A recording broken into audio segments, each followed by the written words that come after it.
We're talking about the current track that I played, which is Jagged Edge, Let's Get Married. Okay. 90 slow jams, putting him at number 2. And just for our listeners, right, we're going up destination 9 o'clock. On the line, we have currently Hugh Mayers, is a relationship coach. So we'll say good evening to Hugh Mayers. Good evening, brother. Good evening, Supreme and Lady Esi. Yeah, it's like you forgot your name there. I said good evening, Hugh Mayers, and he went. Okay, Hugh, it's just fun and laughter and banter.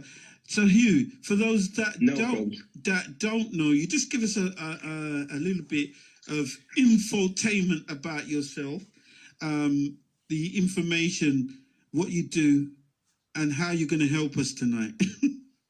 Okay, interesting. I'm gonna help that. Yeah, I got to pay the bills. Got to help out. Yeah, I jest. It's always a pleasure dropping by the front room. So I'm Hugh Mayers. I am a psychotherapist and a relationship coach. So I work in private practice, offering individual counseling, group sessions, and working with couples as well.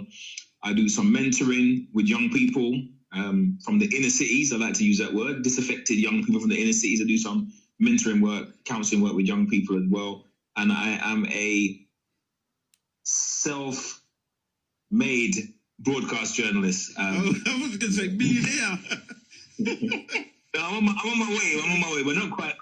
Not quite. Don't get the rumors out there, you know, Supreme. Don't get the rumors out. Okay. You know, just before we started this show, and we were just getting into the show, we have our word of the week, Hugh. And I brought in my word of the week, right? And my word of the week is a word that sapiosexual. Have you heard that word before? Oh, many a time. So my word of the week was sapiosexual. The definition of sapiosexual is somebody, you can enlighten a little bit more, who's attracted to someone because of their intelligence. Yeah, that's right. Yeah, so go ahead. No, I was going to say, I tend to hear women use that word more. I don't really hear men using that word, not because men don't know it or whatever, but I guess men, we're so visual that we don't really get around to, you know. Yeah, we don't. You know, the sparks start from, if we be honest and get to ground zero with this subject matter, I think for most men, the majority of men, because of evolutionary psychology, we are, optical creatures, for want of a better term, that we are, stimulated by what we see initially to start the engine, to start the brain matter, to get the mouse and the treadmill moving. Yeah. And then once we're attracted to that level, then we can, then we fall in love with personality and intelligence and integrity and all these other things. They come in after. Yeah. But, what gets the engine started is definitely the spark is from what we see. So, right? Am I right in saying, right? Esi, you can come in and this and interject that as men and as women, when we meet someone, like you said, it's visual, and it's those first 10 seconds that make our brain starts going all over the place thinking, you know what, I like this guy, or I fancy this girl, or I fancy this man, or that's what our brain is doing.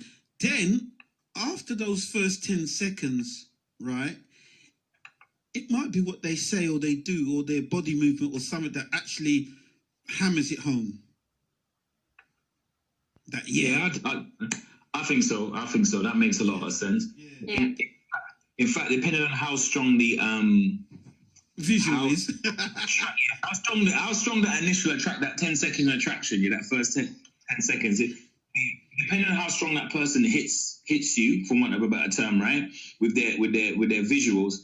And, chemicals are released, like pheromones and certain hormones are released depending on the person's body type and whatever, body odor, all these kind of unconscious drives these below the surface things that are affecting our unconscious drives. Yeah. What happens, in my belief, is that then we, depending on how strong that is, then we start to justify, we come up with a rational reason to ourselves after. But the deal has already been done in the unconscious mind. Yeah. Within the first seconds, yeah.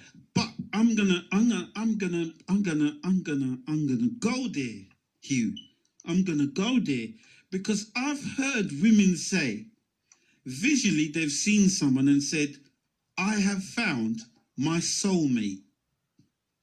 And I was like, I don't know what it is about this person, but I believe he is my soulmate or my twin flame or my twin soul. And I used to think, are you feeling all right? Some people, I used to think, yeah. How can you walk down the road, right? This is interesting. And you bump into someone and say, yeah, that's my soulmate. I mean, you said more likely than not, women tend to do that, right? I think women they're more like that to say, yeah. Yeah, Yeah. I think that women being, I mean, this is generally speaking, but very intuitive and very good readers of body language, and they kind of master the unspoken realm in it. I think they're, because of the way that we're socialized. I don't know if it's genetic or inherited or whatever, but definitely the way that girls are socialized into womanhood, the kind of group dynamics, they're very relationship orientated, right? Yeah. So they are compared to boys and who eventually got up to be men. They're, they got one up on us. Well, probably a few flights, up on us. So that would make sense. That in terms of their perception of their needs and what this person symbolizes to them. But his word twin flame is, I wouldn't say it's on the rise, but you're hearing this more and this idea of the soul. But there's some arguments to say that you can have more than one soulmate. But I don't know if I don't even want to open up the debate for polygamy or anything like that. Because your phone lines might melt. Your phone lines might melt when you open up for discussion. But sorry for sidetracking. There is that perspective, yeah. Sorry for sidetracking. I got on Facebook now and again people throw